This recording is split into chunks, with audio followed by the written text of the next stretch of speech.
All right, guys, new segment here at the Sharp app. We're going to be going over some of the hot topics, what's going on in sports betting, what's in the news.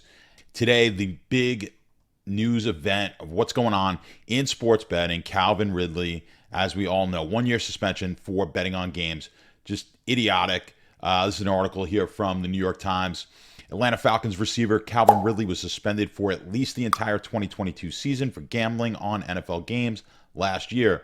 One of the harshest penalties a major American sports league has doled out since the NFL rushed to embrace an expansion of legalized wagering on games. So now what we're going to have is all of the people who were anti-sports betting, they're anti-betting in general, gambling. These are the same people who want to close casinos down and whatnot. This is going to give them some fodder to fight against those who want to have legalized sports betting in their states. Now, do I think things like this are going to stop it? No, may halt things a little bit. But what they don't understand when this argument comes up all the time, that when you legalize sports betting, you're going to open yourself up to more athletes, officials, coaches betting on sports and possibly fixing games, because that's what this is all about, right? The leagues don't want you betting on sports, especially your own sport, and especially the team that you play for, because they don't want the perception of there being some sort of foul play, that there's game fixing. Of course, this all harkens back to the Pete Rose situation. Pete Rose, who had denied betting on the Reds, actually did bet on the Reds, which was his team. He was also the manager of that team, and has been suspended from baseball for life. Part of that suspension, part of that reason was he lied about it.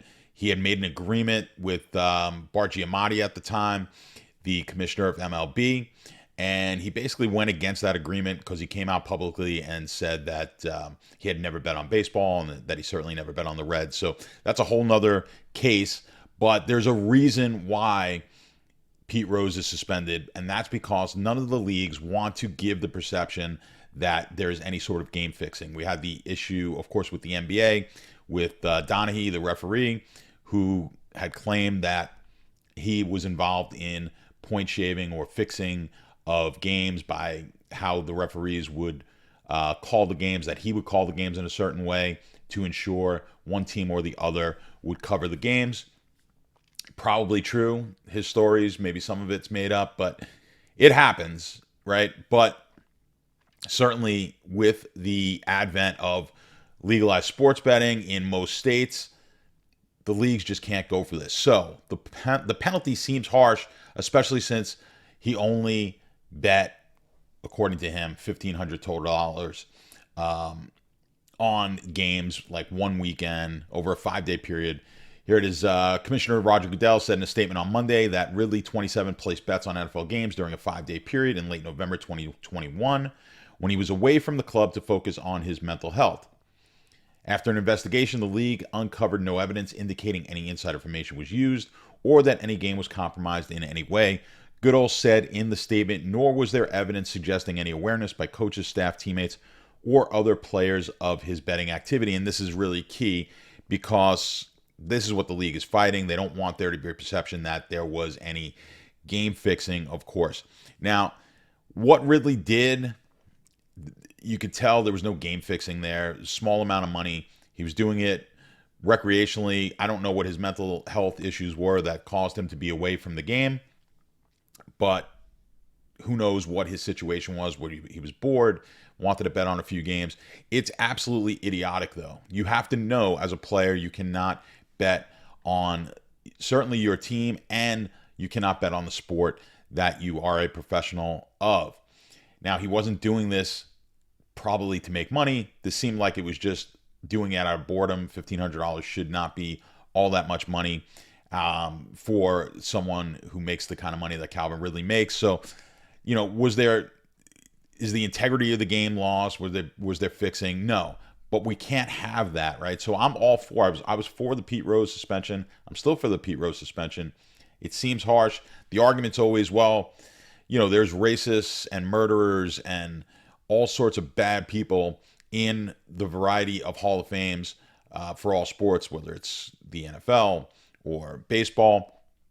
And while those offenses are certainly worse than gambling, they're not worse to the sport themselves, right? If you murder somebody, that's obviously the worst possible thing you can do to another human being. It's one of the worst things you can do in our court of law. Sports betting doesn't even come close. But when you are running a business, and all these leagues are businesses, they have to treat that as the worst possible thing you could do. Killing another human being, while worse to society, is not worse to the league. So these suspensions are going to be harsh. And I'm sure this will not be the first one that we see. Some other idiot is going to go ahead and do this. The players make enough money nowadays where pro players fixing games is going to be very difficult. Now, for college kids, we've seen game fixes in college throughout the years. It's always easier to get to college kids. They don't make any money. I guess they do make a little bit of money now, but you're still not making any significant amount of money, any of these kids, to the point where you can't get to them and possibly throw games. But guess what?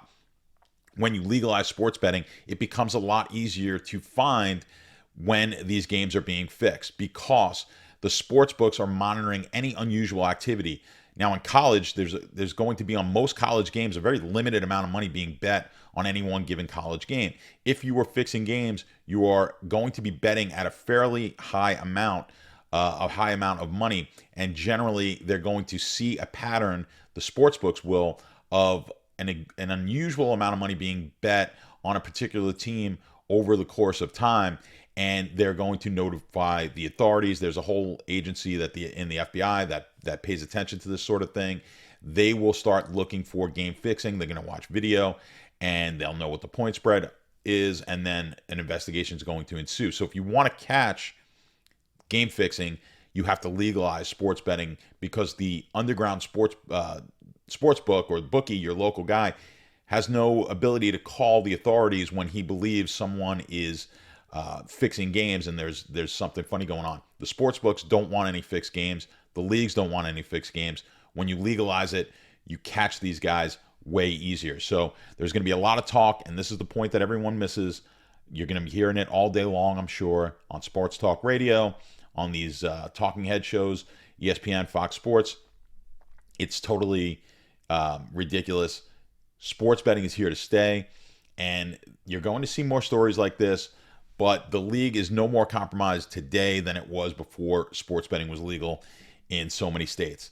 So thanks for watching all the way through. If you like this content, please subscribe, hit the like button, and let us know in the comments section.